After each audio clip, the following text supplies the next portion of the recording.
Hello juniors, today we're going to see electronic assignment 19, which is graphs of quadratic functions. This is a very interesting topic.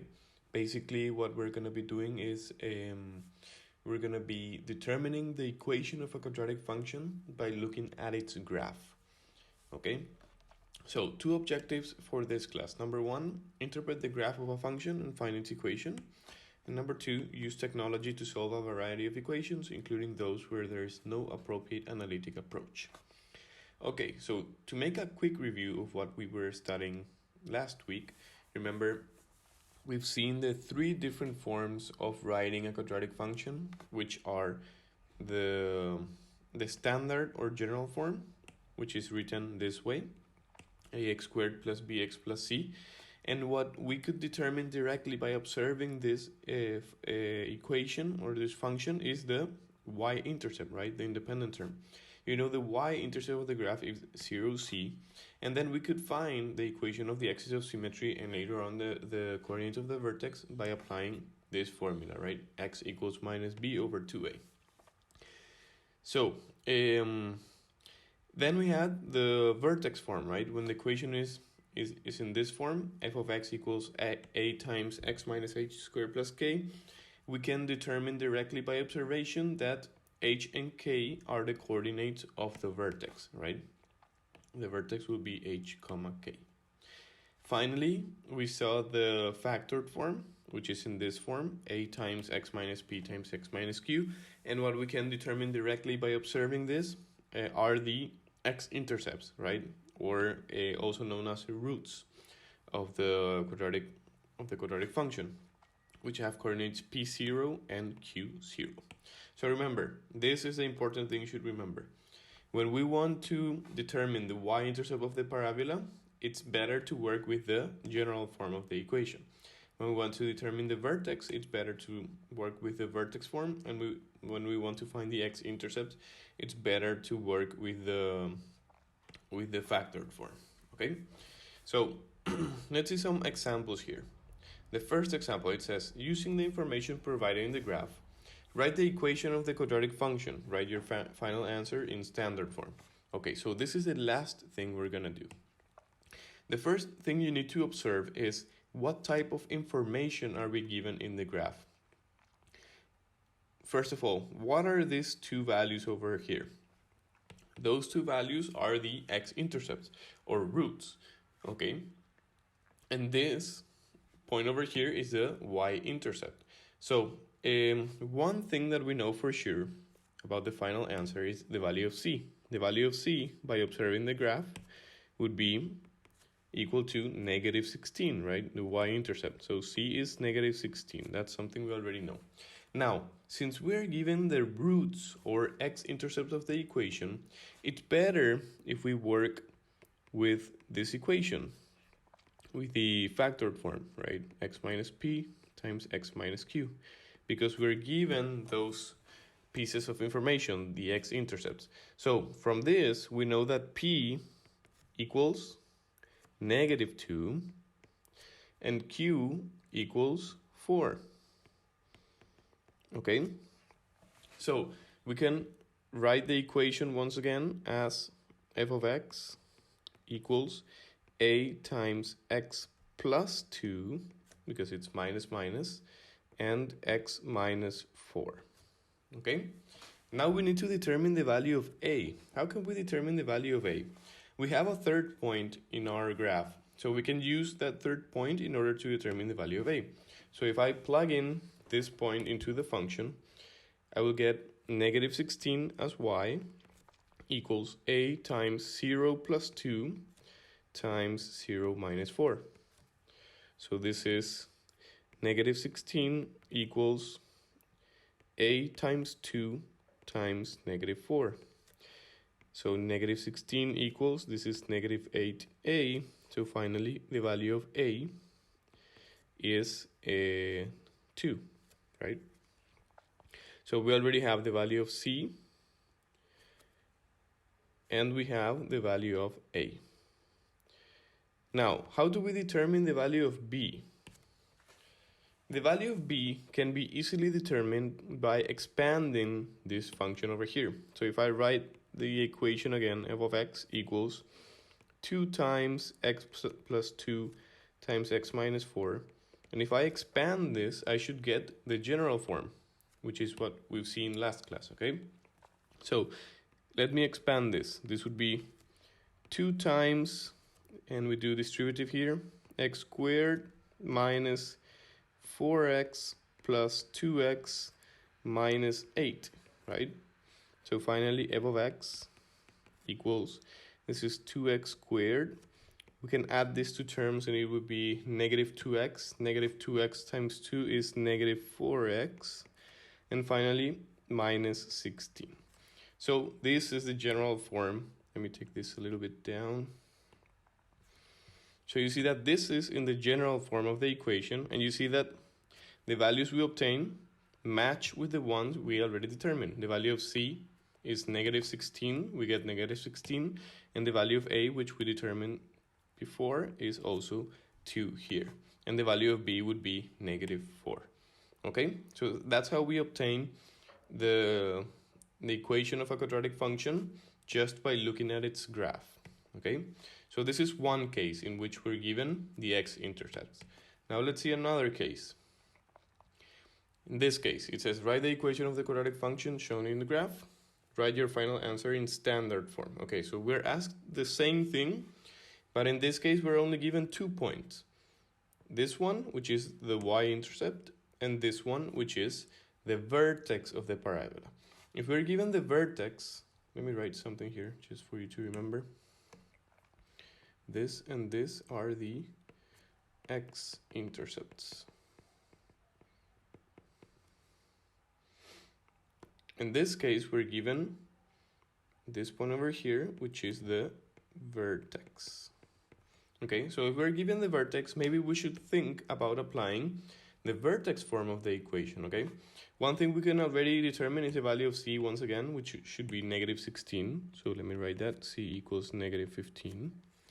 And we're gonna work with the vertex form of the equation, which you should remember is a times x minus h squared plus k, okay? So what is the value of h and what is the value of k?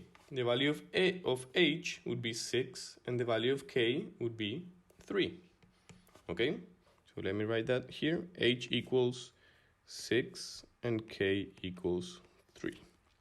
So finally the equation would be f of x equals a times x minus 6 squared plus 3. Now, once again, we don't know the value of a, but since we're given another point, we can plug in that point into the function and determine the value of a, just as we did in the previous exercise. So this would be value of y is negative 15 equals a times 0 minus 6 squared plus 3, right? So this is negative 15 equals a times negative 6 squared is positive 36 plus 3. If we solve this, we can take the 3 to the other side. This would be negative 18 equals 36a. So finally, the value of a would be, this is negative 1/2. Okay, once we have the value of a, we need to determine the general form or standard form of the quadratic function. So once again, what we can do is we can expand this function here to obtain the general form. So let me do that over here.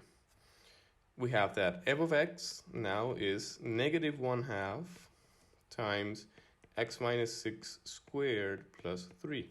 So let's expand this. If we expand this, this would be negative 1/2. Then this is a squared binomial. So this is x squared minus 12x plus 36 plus 3. So then this would be f of x equals negative 1/2 x squared. This times negative 1/2 would be plus 6x plus 6x, and then this 36 times negative 1/2 is negative 18. And then the plus 3 we have outside, so finally the general form of the equation would be negative 1/2 x squared plus 6x minus 15. So once again, we can check our values. We would see that the value of c is negative 15, which is correct, negative 15. And the value of a is negative 1/2, which is correct, negative 1/2. Okay? So this is the general form for this equation. You see that in this case we had the vertex. Okay? That's why we applied the vertex form. Finally, one last example.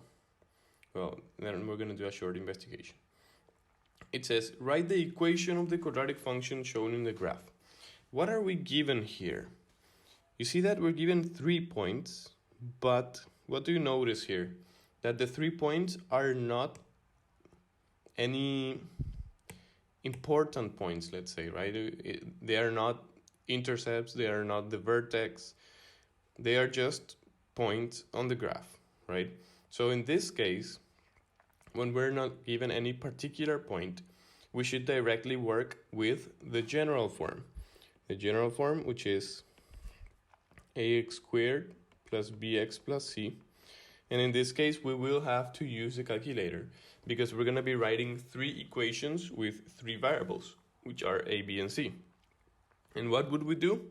We would just plug in each of these points in order to make an equation. And then we're going to have 3 equations with 3 variables, and we're going to solve that simultaneous equation, okay? So, first point.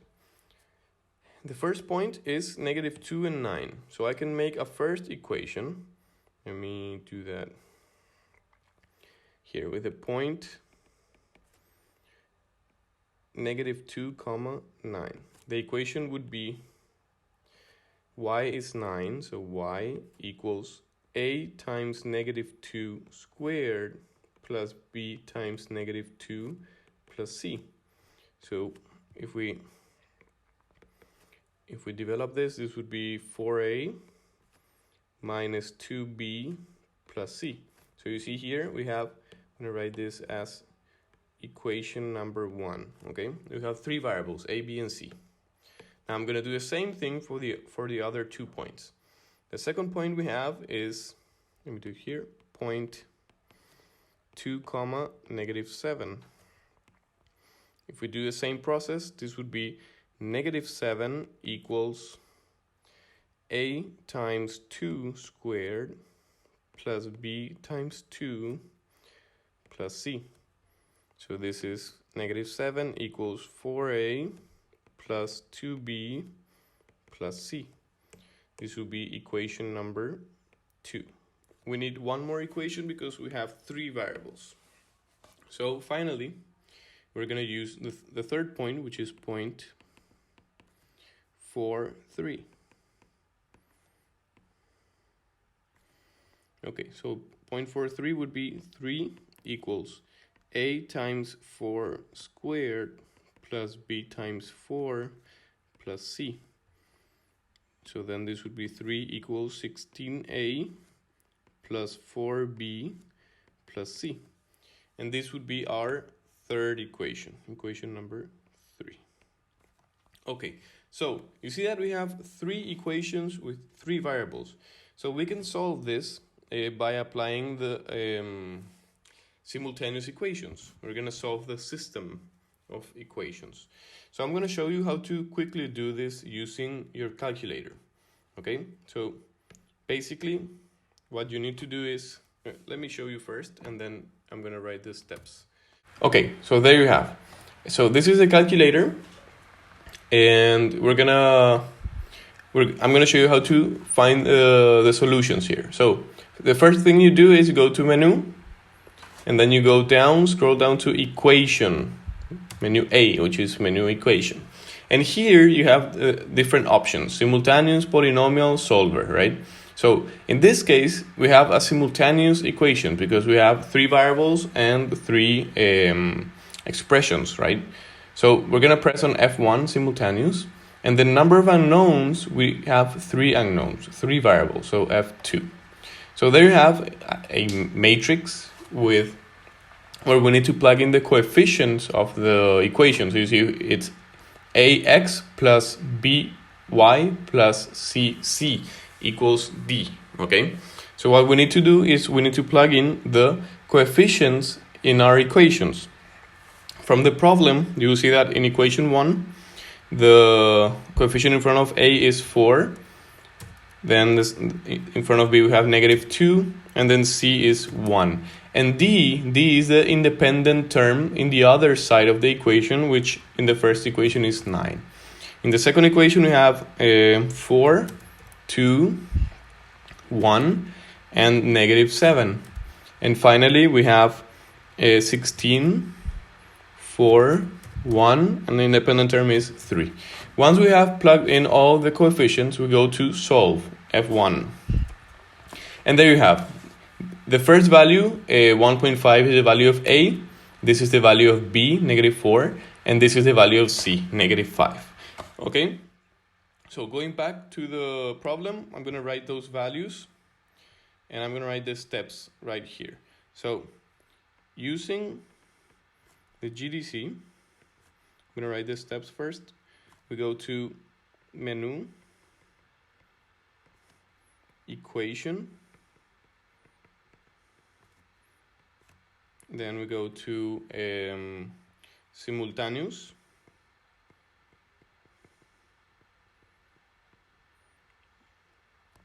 then we go to, I'm going to write the steps here, simultaneous, then we put the number of unknowns, so 3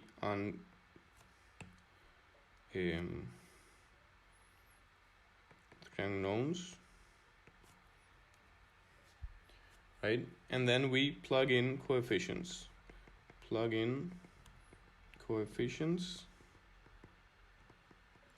and finally we solve. Okay, so then we get the values of A, which is 1.5, B, which is -4, and C, which is -5. So finally, our equation would be A, 1.5x squared, minus bx, so plus bx, plus c, which is -5. So this is the function written in general form in this case. Okay, so this is how we solve this using the calculator. Finally, we're gonna see one last investigation. Remember, from in the initial classes we had about quadratic functions, we saw this problem. We're gonna finish this investigation with this problem. It says, in the opening scenario for this chapter, you looked at how crates of emergency supplies were dropped from a plane. The functions give the height of the crate. So we have free fall, which is a quadratic function, and when the parachute opens, this falls as a line, like a linear function, right? So without using a GDC, sketch a graph of the piecewise function and label the key features. So I'm going to show you with this investigation what a piecewise function is. Okay, so first of all, what we need to do is a sketch of this graph. Okay, so if we analyze these two functions first, what can we see? First of all, the quadratic function. The quadratic function, if you pay close attention, there is no horizontal translation here, because this is, if you compare this to the vertex form, this is a times x minus h squared plus k. You see that the x, which is a t in this case, does not have any h value or any horizontal translation. And the value of k is this 720 over here. So the vertex of this parabola should be 0, 720. And another thing I notice is that the value of a is negative. is less than 0, that means that the parabola should open downwards, right? Should be a sad face, okay? Then we have this linear function which has a negative slope. So for the, remember the equation of a line, I'm gonna write gx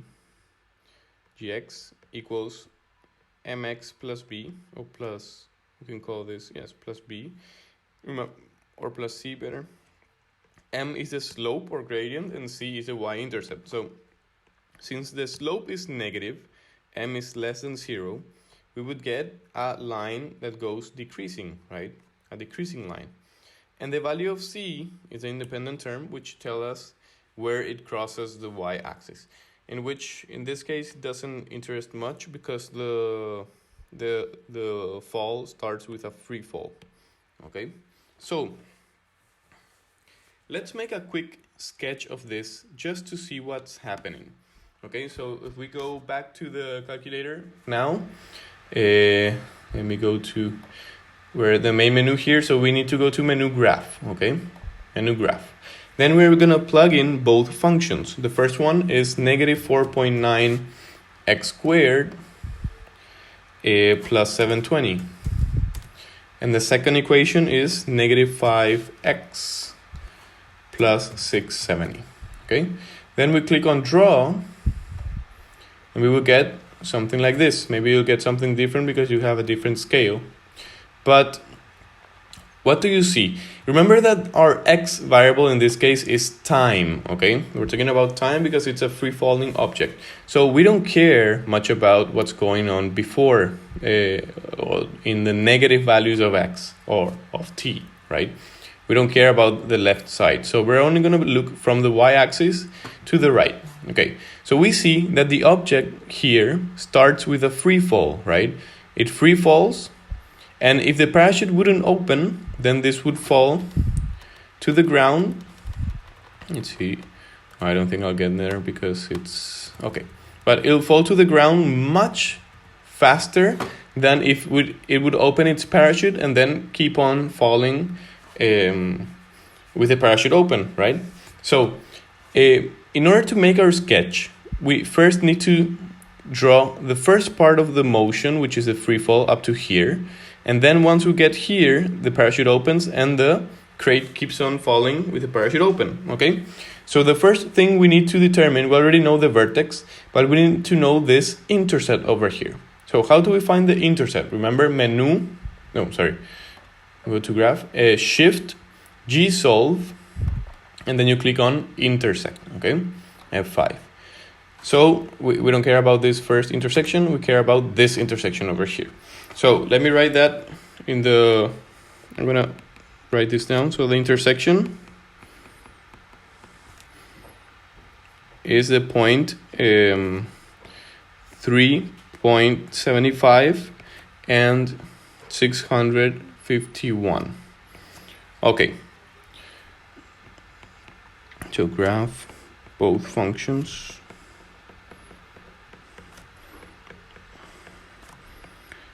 Okay, so once we know this, another thing that might interest us is when the object reaches the ground, okay? So how do we do that? We need to find the x-intercept of the line, right? So how do we do that? If we go back to the electronic assignment, the crate reaches ground when the function gt is equal 0, right? Gt equals 0. That means that its height is 0.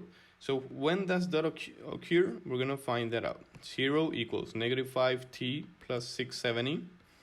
So this gives us, if we solve for t would give us, how much is this? 670 divided by 5, 134 seconds.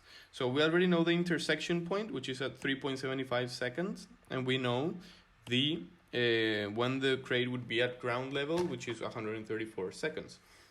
So how do we do the sketch? Now we already know. If we do a sketch of this situation, of the piecewise function, we would first, let me do this like this. Remember, this is a sketch, so we don't care much about the scale. This is height with respect to time. Okay, so we know that the initial height is the vertex, which is at 720. So we could write 720 over here, maybe here. And we know that the intersection occurs at 3.75 seconds. I'm gonna write maybe around here, 3.75 seconds, and the height is 651. So maybe around here, 651. So here we have the intersection point. So during the first part, the object is free falling. So remember, the equation would be a sad phase parabola which begins in its vertex. So it would look something like this. Okay, free fall. Then after the free fall, the parachute opens and it continues dropping in a straight line until it reaches 134 seconds, which is when the crate reaches ground, right? So I'm going to do the rest with green, and this would be a straight line from the intersection point to 134. So this is the motion of the crate, and this is what we call a piecewise function. It's when we graph two functions where before some value of x, the equation behaves as a parabola, and after that same value of x, the function behaves as a straight line in this case. So if we were to write this piecewise function, I'm going to write it here, piecewise function, we would write something like this. It is, the first equation is ht, so it would be negative 4.9 t squared plus 720. This is for 0 greater equal than t smaller than 3.75. So between these values, the function would behave as a parabola. And then for the other part, it would be negative 5t plus 620 for 3.75 less or equal than t less than 134. So this is what we call a piecewise function. Generally, we write a key over here in order to symbolize the piecewise function. So this is what the piecewise function is about. Let me show you one last thing about how you can plot a piecewise function in your calculator.